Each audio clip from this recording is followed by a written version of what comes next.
haweeneydan waxay isku dayday inay xaddo sirta Coca-Cola oo ay ka iibiso shirkadda Pepsi oo ah cadowga ugu weyn ee Coca-Cola dhanka ganacsiga oo ay uga iibiso lacag dhan $1.5 milyan.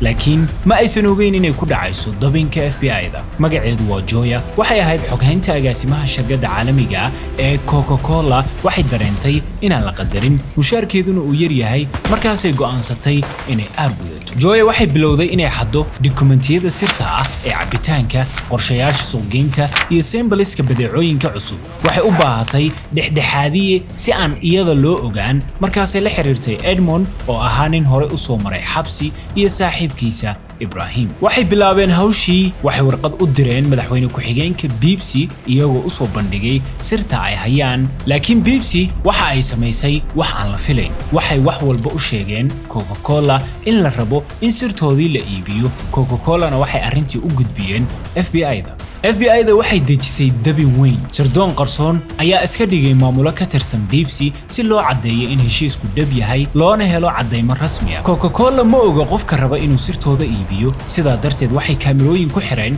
xafiisyada sare. kaamirooyinkii qarsoonaa ayaa qabtay Joya oo dokumentiyo ku guraysa boorsadeeda iyo sembaliska dhalac cabitaan cusub ah oo lagu magacaabo Coca-Cola Black oo ahaa cabitaan cusub oo aan weli suuqa soo gelin. dhanka kale, ninkii FBI-da ahaa ee iska dhigayay inuu Pepsi ka socdo ayaa la xiriiray Ibrahim, weydiiyeyna meesha ay ku kulmayaan iyo waqtiga ay kulmayaan. saddexdaba ma oga in dadka ay la macaamilayaan ay yihiin FBI-da. waxay u haystaan Pepsi, waa ayna faraxsan yihiin. markii la gaaray xilliga ay ballansanaayeen, Ibrahim wuxuu yimid aeroboortka oo ahayd meeshii uu kulanku ka dhici lahaa. halkaas uu ku sugnaa ninkii FBI-da ahaa oo iska dhigayay inuu ka socdo Pepsi. waa ay kulmeen. Ibrahim wuxuu ninkii ku wareejiyey boorso ay ku jiraan qaybo ka mid ah dokumentiyadii sirta ahaa iyo dhalo sembal ah oo uu ku jiro cabitaankii cusbaa. ninkii FBI-da ahaa wuxuu asna gacanta u geliyey box jaallo ah oo ay ku jirto lacag dhan $30,000. wuxuu u sheegay $45,000 inuu heli doono marka la xaqiijiyo balka productiga. boom,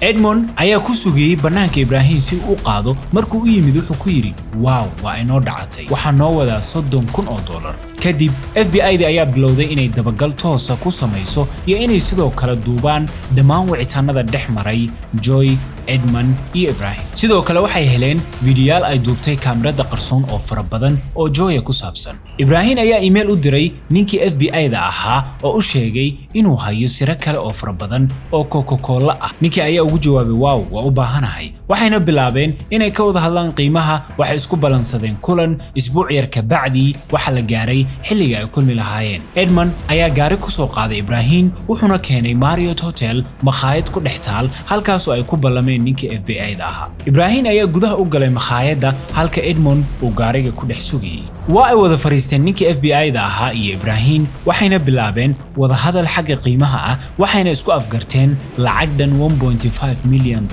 kadib waa ay heshiiyeen oo isgacan saareen. Ibrahim markuu saa uga soo baxay makhaayadii, waxaa hareereeyay FBI-da isaga iyo Edmond.